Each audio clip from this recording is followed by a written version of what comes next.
La police nationale est pleinement mobilisée pour assurer la sécurité des 20 équipes engagées et des 2 millions de spectateurs attendus jusqu'au 28 octobre. Au total, plus de 5100 policiers et gendarmes seront mobilisés chaque jour et jusqu'à 7500 lors des pics d'activité. Chaque équipe dispose d'un officier de liaison en charge d'assurer sa sécurité et la liaison avec les autorités. Les délégations bénéficient également de la protection du RAID ou du GIGN sur chacun de ces déplacements. La police sécurise le parcours du spectateur, notamment dans les transports en commun. Les itinéraires empruntés par les supporters sont protégés par un dispositif spécifique de sécurisation avec une visibilité exceptionnelle des forces de sécurité intérieure sur tous les sites de la Coupe du Monde de rugby. Il s'agit également de faciliter les déplacements du public dans les transports en commun, les gares ou même les aéroports. Nous attendons 600 000 spectateurs venus de l'étranger.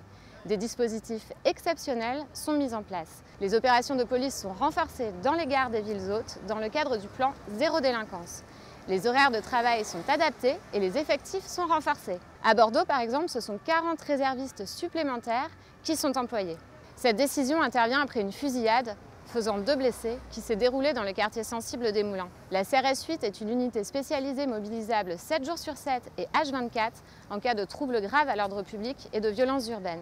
Gérald Darmanin a annoncé la création d'une nouvelle unité composée d'une centaine d'effectifs mêlant policiers et gendarmes. Il s'agira d'une unité spécialisée pour combattre le trafic de stupéfiants que le ministre souhaite calquer sur le modèle de la CRS 8. Il s'agit de pouvoir projeter des enquêteurs durant plusieurs semaines sur les points sensibles gangrénés par les trafics. L'objectif, démanteler les réseaux et renforcer la filière judiciaire pour agir en profondeur. La jeune femme, âgée de 18 ans, souffre de nombreuses blessures aux jambes et aux bras. Elle a dû être transportée à l'hôpital. Alertés par les témoins, les policiers sont rapidement intervenus et l'un d'entre eux a aussi été victime de morsures. Chaque détenteur est responsable des actes de son chien.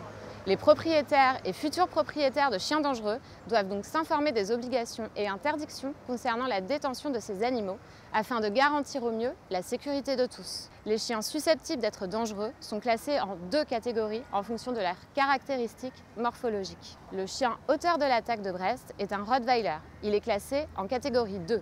Ce type de chien doit être tenu en laisse et muselé dans tous les espaces publics. Posséder un tel chien n'est pas anodin.